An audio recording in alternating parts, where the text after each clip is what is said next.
কবরের কথা আজও মনে পড়ে নাই? 60 বছর বয়সে বিড়ি সিগারেট কেমনে খান? 50 বছর বয়সে এত লম্বা হায়াত বিড়ি সিগারেট কেমনে খায়? বিড়ি সিগারেট তো জাহান্নামীদের খাবার। হ্যাঁ হ্যাঁ, জানেন এটা? বুঝেন নাই? না না, আমি বুঝে হুদও ঠিক করি। কোরআন শরীফে আছে, একেবারে স্পষ্ট কোরআন শরীফে আছে, জাহান্নামীদের খাবার যেটা, এটার বৈশিষ্ট্য কি? আল্লাহ বলছে লা ইউসমিনু ওয়ালা ইউগনি মিন জু। আল্লাহ বলছে জাহান্নামীদেরকে যেটা খাইতে দেওয়া হবে সেটার মধ্যে কোনো পুষ্টিও নাই, সেটার মধ্যে ক্ষুধাও নিবারণ নাই। বোঝেন নাই কথা?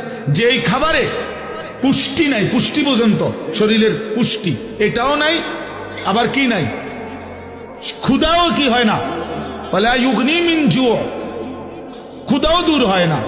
এইটা জাহান্নামীদের খাবার, সরাসরি কোরআন। তুসকা মিন আইনিন আনিয়া লাইসা লাহুম তাআমুন ইল্লা মিন দারি' লা ইউসমিনু ওয়ালা ইউগনি মিন জু। এই আয়াত হাল আতাকা হাদিসুল গাশিয়া সূরাত।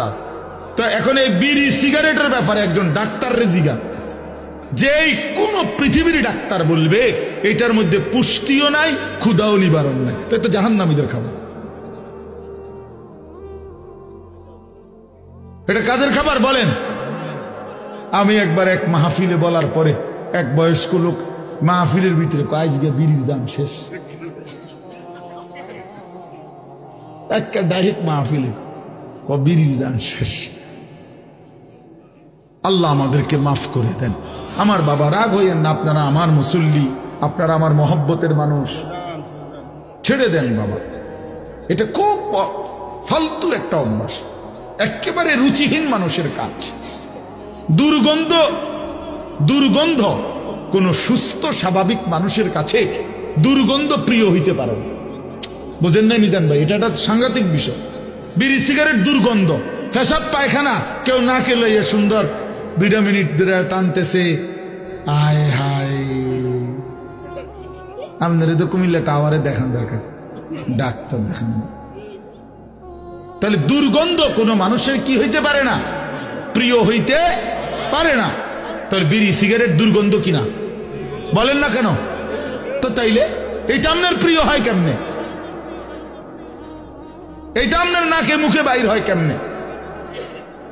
আগুন কোন মানুষের প্রিয় হয় কেমনে? আগুন কিভাবে প্রিয় হইতে পারে কোন ইমানদারের কাছে, মুসলমানের কাছে? কথা বলেন। নাউযুবিল্লাহ। রাসূলুল্লাহ সাল্লাল্লাহু আলাইহি সাল্লাম আজীবন মৃত্যু পর্যন্ত নবীজি সাল্লাল্লাহু আলাইহি সাল্লাম চির সুগন্ধিময় ছিলেন। 1 সেকেন্ডের জন্য 1 জাররা দুর্গন্ধ নবী পছন্দ করতেন না। হাদিসের মধ্যে আছে, নবী সাল্লাল্লাহু আলাইহি সাল্লাম বলেন, এই পৃথিবীতে 3টি জিনিস আমার সবচেয়ে প্রিয়, তার মধ্যে 1 নাম্বার হলো সুগন্ধি, অতীব। 2 নাম্বার আমার স্ত্রীরা, আমার বিবিরা আমার প্রিয়। 3 নাম্বার নামাজ, নামাজ। তাহলে 1 নাম্বার কি? আতর, সুগন্ধি। তো যিনি হাঁটলে পরবর্তী মানুষ বুঝতেন এখান দিয়েই রসুল আরবি গেছেন, কারণ ওই জায়গাটা মেশকের ঘ্রাণে সুগন্ধি হয়েছে।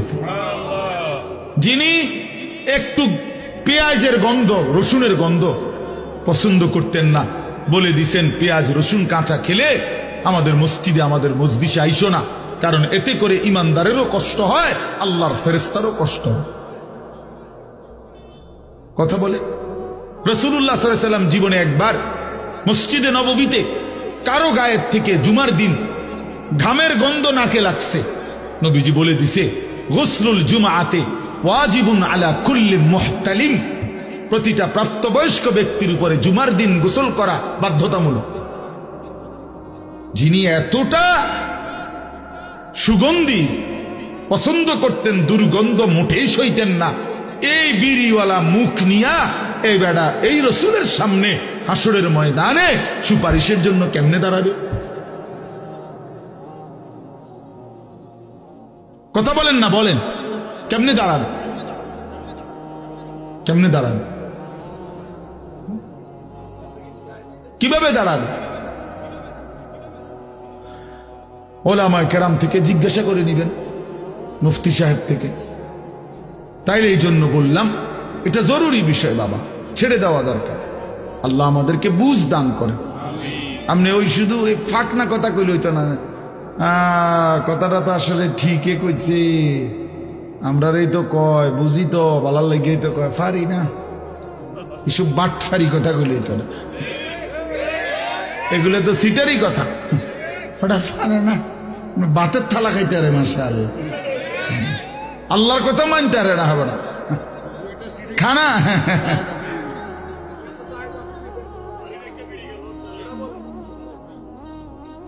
কোন মুফতি সাহেব থেকে জেনে নেবেন। এই জন্য বললাম মুফতি সাহেব থেকে জেনে নিতে হবে। এই জন্য বলেন আমরা এটা বুঝাইতে চাইলাম বাবা। আমার শুধু একটা উদ্দেশ্য না, আমি কোনো বিড়ি সিগারেট বুঝাইতে বসি নাই, বসছি যে প্রসঙ্গ করে বললাম গুনাহ ছেড়ে দেন, আল্লাহর নাফরমানি ছেড়ে দেন, নিজের আখলাক নিজের জিন্দিগি সুন্দর করা চাই। এটা এমনি এখন একটু পছন্দ না হলেও এটাই সত্য, এটা ইনসাফ, এটা উচিত। আজকে হয়তো আমি শক্ত করে বললাম, কিন্তু একদিন মনে পড়বে হায় মোল্লার কথা যদি শুনতাম। এই মোল্লার ওয়াকালু লাউ কুন্না নাসমাউ আও নাকিলু মা কুন্না ফি আসহাবিস সাঈদ, জাহান্নামী বান্দা বলবে হায় ফেরেশতা, সেদিন দুনিয়াতে যদি আমি একটু শুনতাম বা বুঝতাম তাহলে তো আজ আমি জাহান্নামী হতাম না। আমাদের এক ব্যক্তি আমার কাছে খুব ঘনিষ্ঠভাবে খুব সুন্দর একটা কথা বলছে, হুজুর, যে ব্যক্তি নিয়মিত বিড়ি সিগারেট খায় আর তার বিবি জন্য কোনো মহিলার জন্য জীবনের সবচেয়ে বড় অভিশাপ এই বিড়ি খাওয়াইনা জামাই। এই বেচারি মজলুম, এই বেচারি নির্যাতিত, জীবনে বছরের পর বছর এই দুর্গন্ধ সহ্য করে যাইতেছে। মানবাধিকার এই দুর্গন্ধ নিয়ে বেচারি জীবন পার করতেছে। নাউজুবিল্লাহ, নাউজুবিল্লাহ। আল্লাহ তাআলা আমাদেরকে লজ্জা শরম হায়া দান করেন আমার বাপ। তাহলে আমাদের জীবনের মূল ডিউটি এটা মনে রাখবেন, একজন মুসলমানের কাছে আল্লাহর প্রথম চাওয়া গুনাহবর্জন, এটা হলো 1 নাম্বার। তো বলে নেক আমল, এই গুনাহ যে বর্জন করে আল্লাহর কসম অটোমেটিকলি নেক আমল তার দ্বারা হয়েই যায়। যে মিথ্যা বলে না তো বাকি কথাটি তো সবই সত্য, বুঝেন নাই মাহমুদ? তো সারছেই। যে গান গায় না, যে নাচ দেখে না, তো সে তার সময় করবে কি? সে আল্লাহর জিকির করবে, এমনিতেই চলে আসবে এটা।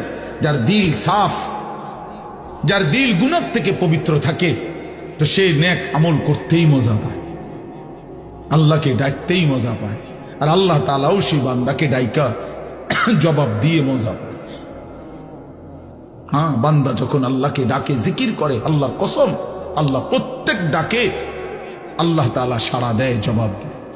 যতবার বান্দা বলে আল্লাহ, ততবার আল্লাহ তাআলা বলে বান্দা বলো লাব্বাইক ইয়া আব্দি, বান্দা আমি হাজির, বলো না বান্দা কি চাও। বান্দা বলে সুবহানাল্লাহ, আল্লাহ বলে আছি তো বান্দা, বলো না।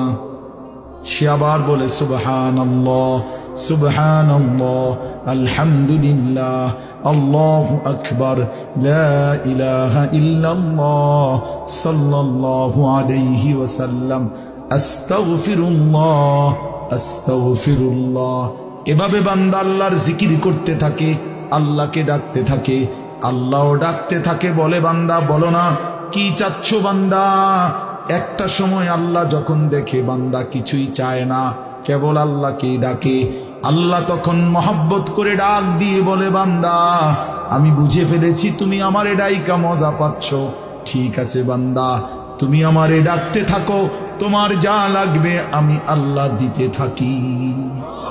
আমি তো জানি তোমার বিবি যে অসুস্থ, এটা তো আমি জানি, তোমার ছেলের বউ যে গর্ভবতী, এটা তো আমি জানি, তোমার ছেলেটা যে বিদেশে কষ্টে আছে, এটা তো আমি জানি। তুমি আমারে বলবা কি?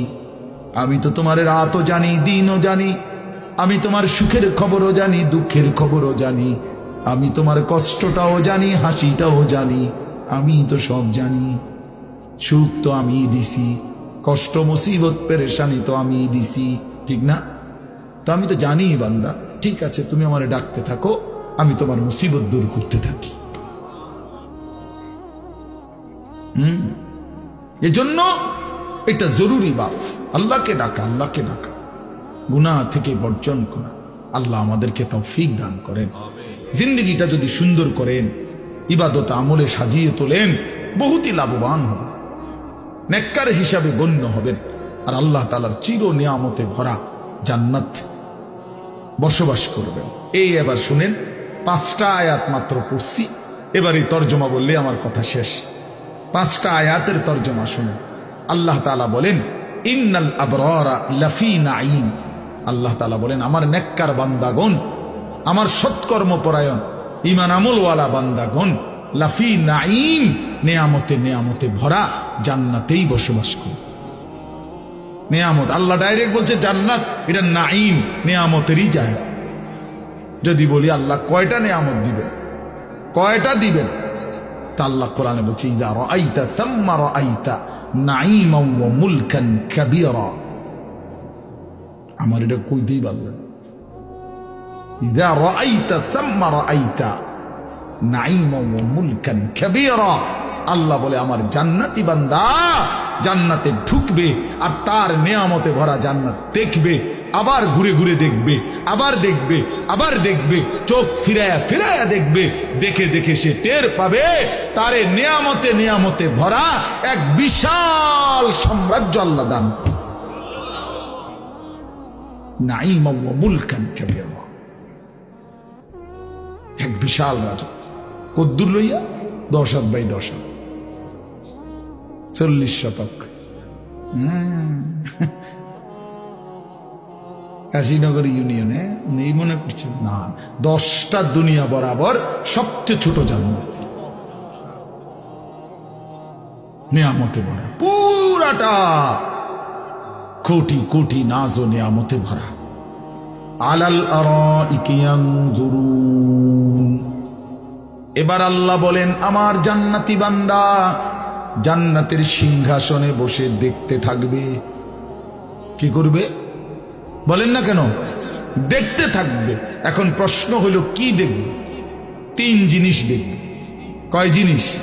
1 নাম্বার, তাকে আল্লাহ তাআলা যে বিশাল রাজত্বের নেয়ামতে ভরা জান্নাত দিছেন, জান্নাতের সিংহাসনে বসে সে তার পুরা নেয়ামতে ভরা জান্নাতের এই রাজত্ব এক নজরে একসাথে দেখবে, পুরাটা পুরাটা।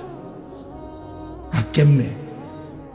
তাহলে এটা মনে ছোট, 2টা রুম আর একটা বাড়ি, নাহলে একসাথে দেখবো কেমনে? অত বড় 10টা দুনিয়া বরাবর জান্নাত এক নজরে দেখবে কেমনে এত বড়টা?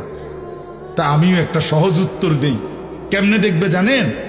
আমনে নিয়ত করেন, দোয়া করেন, আল্লাহ যেন আমারও জান্নাত দেয়, আমনেরও জান্নাত দেয়। তাহলে দুজনে গিয়া আমি আমনেরে বুঝাই কমু, আমনে আমারে বুঝাই কমু। বুঝেন নাই কথাটা? নিয়ত করেন যে আল্লাহ যেন আমারও জান্নাত দেয়, আপনারও জান্নাত দেয়। তাইলে তো আমরা দুজনেই দেখব, তখনই তো আমরা বুঝবো, তখনই তো আমরা দেখব। বাকি মহান আল্লাহ যেহেতু বলছে, আল্লাহর কসম এটাই নিশ্চিত। সেটা কিভাবে? তো সেটা আমি দেখবো আমরা গেলে। এই 1। 2 নাম্বার, জাহান্নামীদের আযাবের দৃশ্য জান্নাতি বান্দা জান্নাতের সিংহাসনে বসে সচক্ষে দেখবে। এই পরিচিত মানুষগুলোকে দেখবে। ফাত্তালা ফারাআহু ফি সাওয়াইল জাহিম। কোরআন শরীফে আছে, জান্নাতি বান্দা দুনিয়ার বহু জনের কথা মনে পড়বে তার। হায়, সে তো এমন ছিল, হয়তো আমার এই কইছে, এরকম কথাগুলো। তা আল্লাহ বলবে, অগরে দেখবানি? তো বলবে, হ্যাঁ দেখবো। তো জান্নাতি বান্দা সিংহাসনে বসে তাকাবে, জাহান্নামীকে দেখবে। তার পরিচিত, আল্লাহর কসম, কোরআন শরীফের আয়াত, পরিচিত নাফরমানকে দেখবে। ফারাআহু ফি সাওয়াইল জাহিম, জাহান্নামের মাঝ বরাবর ভীষণ আগুনের মধ্যে ঢেউ খাচ্ছে। ইমামকে মাফ করে দেন। ক্বালা তাল্লাহি ইন কিত্তা লাতুরদিন। জাহান্নামী তখন লাফ দিয়ে উঠবে আর চিৎকার করে বলবে, বন্ধু তুমি তো আমারেও এমন জাহান্নামে ফেলে দিছিলা। আমি বন্ধু যদি তোমার কথা শুনতাম, সেদিন যদি নাফরমানির আড্ডায় চলে যেতাম, আজকে তো আমিও এমন জাহান্নামেই পড়ে থাকতাম। ওয়ালাউলা নি'মাতু রাব্বি লাকুনতু মিনাল মুহদারিন। আমার আল্লাহর দয়া যদি না হতো বন্ধু, তাইলে তো আমিও তোমার সাথে জাহান্নামী হতাম। তাহলে দ্বিতীয় নাম্বার হলো জান্নাতি বান্দা, নেককার বান্দা জান্নাতের সিংহাসনে বসে জাহান্নামীকে দেখবে। 3 নাম্বার, কয়টা বলছি, কয়টা দেখবে? 3 জিনিস দেখবে। 1 নাম্বার কি? নিজের জান্নাত দেখবে। 2 নাম্বার কি?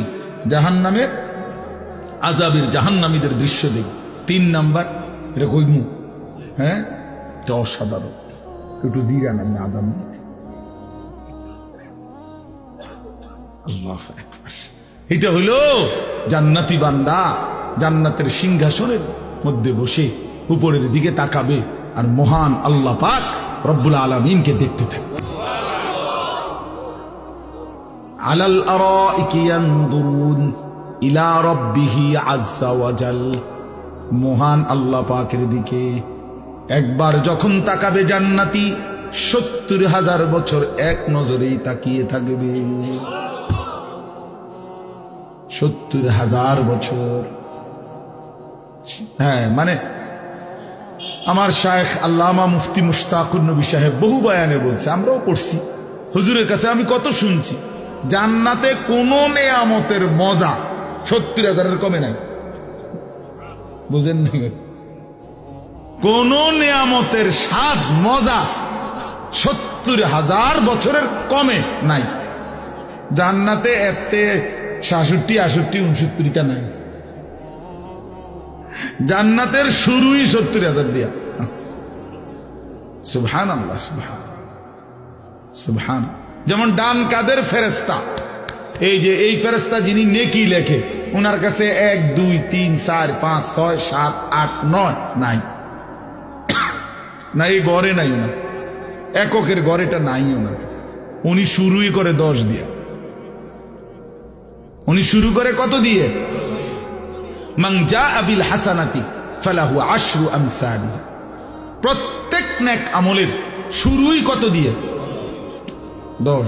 এই জন্য ৭, ৮, ৯ লেখে না, সিস্টেমে নেই। তো জান্নাতেও ৭০,০০০ কমে কিছু নেই। তারিফু ফি বুজুহিহিম নাযরাতান নাঈম। আল্লাহ নবীকে বলতেছেন, বন্ধু বিশ্বাস করেন, আপনি আমার জান্নাতি নেককার বান্দার চেহারায় কোটি কোটি বছরে জান্নাতে দেখবেন সর্বদাই চেহারাটা প্রফুল্ল, সজীব, উৎফুল্ল, আনন্দিত, চির শান্তি আর সুখের চেহারা ভাসতেছে। কোনো ক্লান্তি, বিরক্তি, অস্বস্তি, মলিনতা নাই। চির সজীব, চির প্রফুল্লতা জান্নাতি বান্দার চেহারাতেই থাকে। ইউসকাউনা মির রাহিকিম মাখতুম। এরপরে আল্লাহ বলেন, পানির কোন বোতল আছে নাকি? না না, আমি একটা জিনিস দেখাই দাও, মানে একটা জিনিস বুঝাবার জন্য। ইউসকাউনা মির রাহিকিম মাখতুম। আল্লাহ তাআলা বলেন, আমার জান্নাতি বান্দাকে শরাব পান করানো হবে। রাহিক এক ধরনের শরাবের নাম। জান্নাতি শরাব পান করানো হবে। তবে মনে করেন এই বোতলের পানি, এইটা এতটি পানি আমি খাবো না, এই হিসাবে আমরা ৩ জনে মিল্লা খাইলাম, আমি একটু, আপনি একটু, এমনি ৩ জনে আমরা। এইটা হলো দুনিয়াতে এরকম বন্টন করে ৩ জনে মিল্লা খাইলাম, ধরেন। তো আল্লাহ তাআলা বলেন, আমার জান্নাতি বান্দাকে যে শরাব দেওয়া হবে, প্রতি গ্লাস, প্রতি বোতল এই ৩ জনে মিল্লা খাইব, 2 জনে না। বেড়া মাখতুম। প্রত্যেক বোতল, প্রত্যেক গ্লাস আলাদা আলাদা ইনটেক করা, মোহর মারা, সিল মারা, নতুন নতুন পানিও আমার বান্দা পান করবে। 1 বোতল 3 জন, 1 গ্লাস 2 জন, না না, আলাদা আলাদা। মাখতুম, সিল মারা। প্রত্যেক বোতলের মধ্যে মোহর মারা, প্রত্যেক বোতল ইনটেক, প্রতি গ্লাস ইনটেক। খিতামুহু মিস্ক।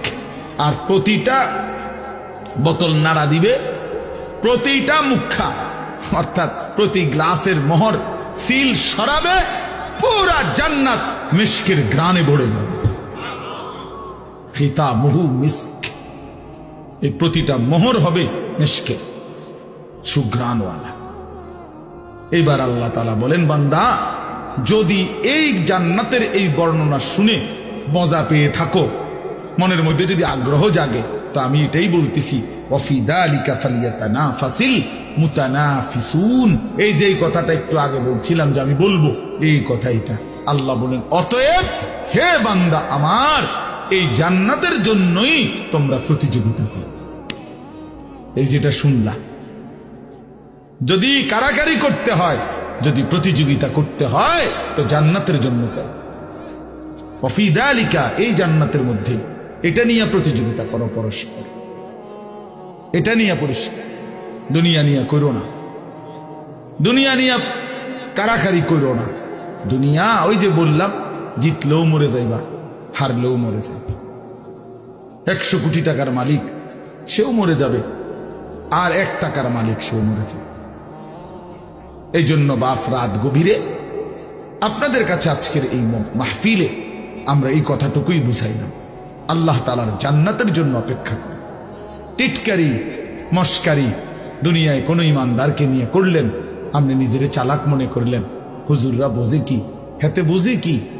ইন্নাল্লাযীনা আজরামু কানু মিনাল্লাযীনা আমানু ইয়াদহাকুন। আল্লাহ বলে আজকে নাফরমান ইমানদারদেরকে নিয়ে হাসে। ফালিয়াউমাল্লাযীনা আমানু মিনাল কুফফারি ইয়াদহাকুন। সেদিন আখিরাতে ইমানদার নাফরমানকে নিয়ে হাসে। হ্যাঁ, নাফরমানকে নিয়ে হাসে।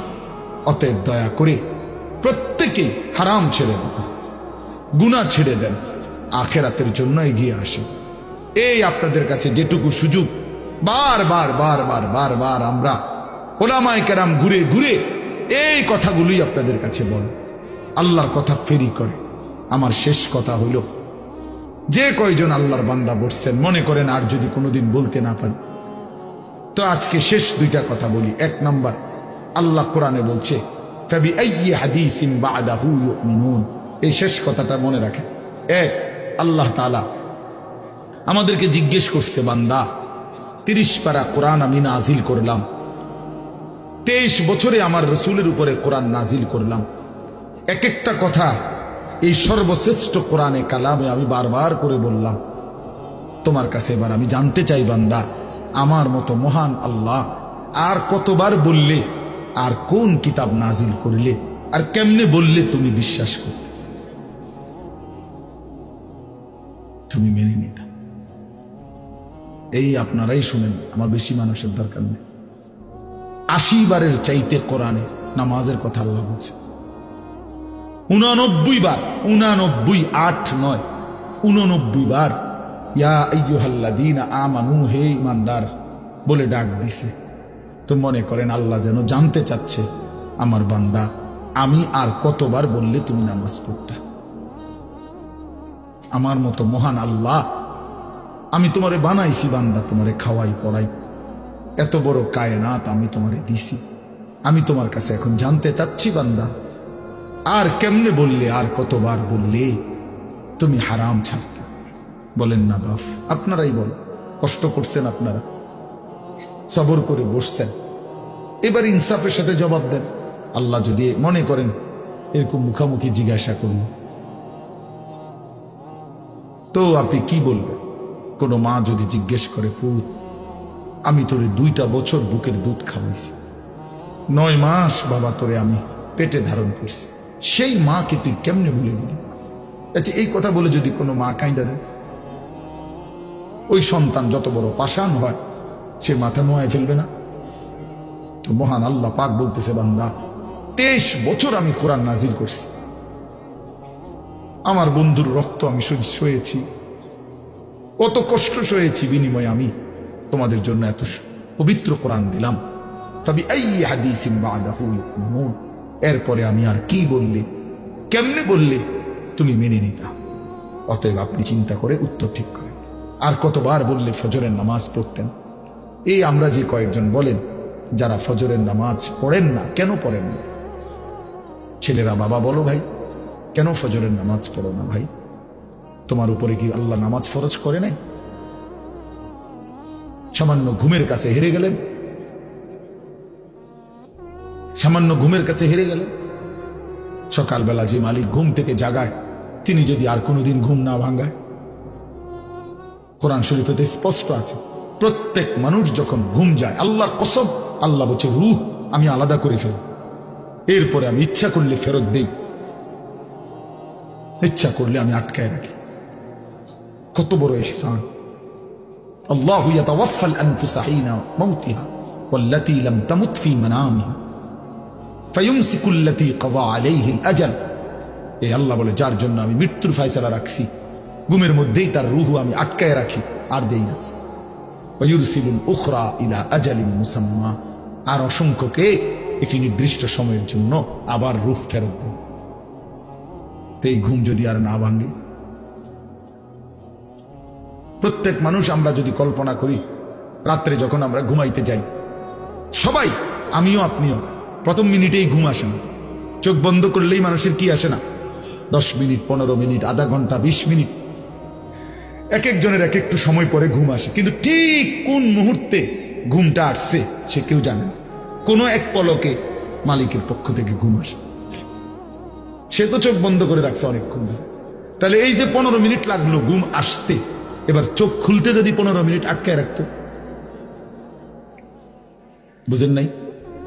ঘুম আসবার সময় যেরকম 15 মিনিট দেরি হইল, এখন সকালবেলা আমি তো উঠতে চাচ্ছি 8টা বাজে, আমি চোখ মেলতে চেষ্টা করতেছি, কিন্তু চোখ আমার খোলে না, 15 মিনিট।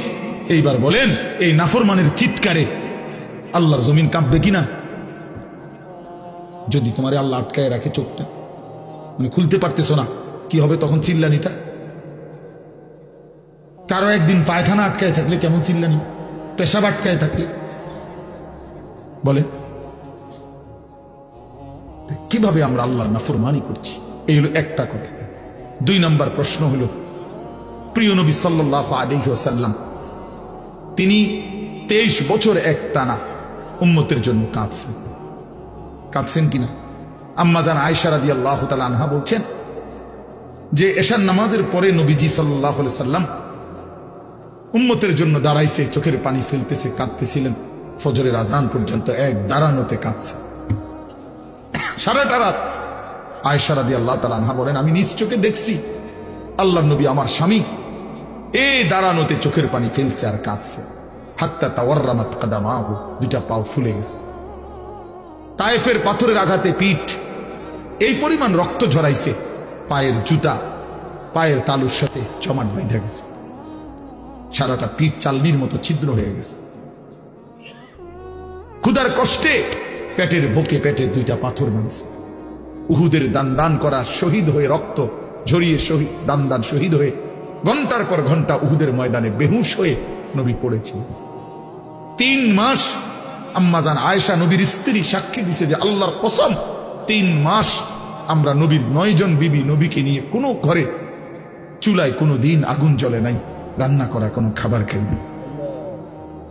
তো হাসরের ময়দানে এই দ্বিতীয় কথাটা, এই যে শেষ কথা, আমার উম্মতের আমল নামা নবী দেখবে। তো দেখা নবী যখন দেখবে, পৃষ্ঠার পর পৃষ্ঠা ফজরের নামাজ নাই, 5 ওয়াক্ত নামাজ নাই। 30 বছর আমার উম্মত মিথ্যাই বলে গেছে, 40 বছর সুদ খাইছে, কিস্তি নিছে, টেলিভিশন দেখছে, নাচ গান, স্ত্রী বেপর্দা, ছেলে বেনামাজি, মেয়ে বেপর্দা, বিড়ি সিগারেট, হারাম রোজগার, নাটক সিনেমা, নাচ গান, উলঙ্গ দৃশ্য। আল্লাহর কসম, নবী সাল্লাল্লাহু আলাইহি সাল্লাম তখন চোখের পানি ফেলবে। আর এই তখন নবী জিজ্ঞেস করবে, উম্মত আমি তোদের জন্য 23 বছর কাঁদলাম, রক্ত ঝরাইলাম, পেটে পাথর বাঁধলাম, 3 মাসের ক্ষুধার কষ্ট সইলাম, বিনিময়ে আমি শ্রেষ্ঠ নবীর উম্মত হিসাবে এই আমলনামা নিয়ে আসলাম। আমার এত বড় বেইজ্জতি কেমনি করল? আমার চোখের পানির বিনিময়ে এই আমলনামা, আমার তায়েফের রক্তের বিনিময়ে এই আমলনামা, এটা নিয়ে আমি শ্রেষ্ঠ নবীর শ্রেষ্ঠ উম্মতের আমলনামা বললে আমি আল্লাহর সামনে কেমনে দেখাবো? এটা তুমি আমার এত বড় বেইজ্জতি কেমনে করলে? কি বলবেন তখন?